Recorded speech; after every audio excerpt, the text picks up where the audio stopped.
morning, students of class 9th. Today we are starting chapter 14, forming sentences, basic sentence elements. Firstly, we can discuss about the introduction of this chapter.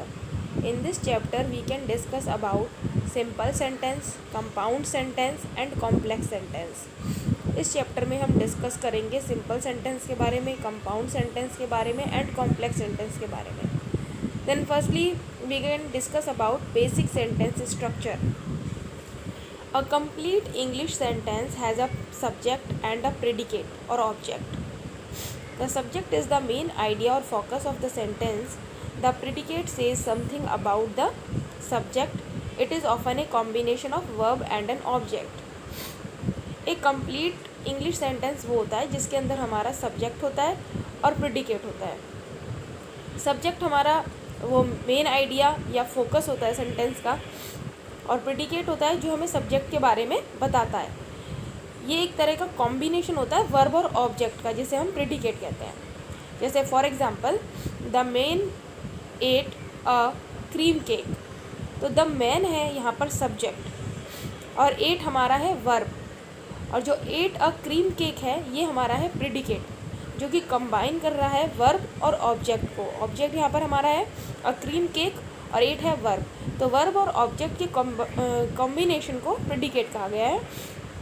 तो ये एक हमारा complete English sentence है जिसमें हमारा subject, verb, object, subject और predicate का combine करके बनाया गया है. तो ये हमारा एक इंग्लिश का कंप्लीट सेंटेंस है. Next we can discuss about the types of sentences. जो टाइप्स ऑफ सेंटेंस होते हैं हमारे, वो 3 टाइप्स के होते हैं: simple sentence, compound sentence and complex sentence. Firstly we can discuss about the simple sentence. It has only one independent clause.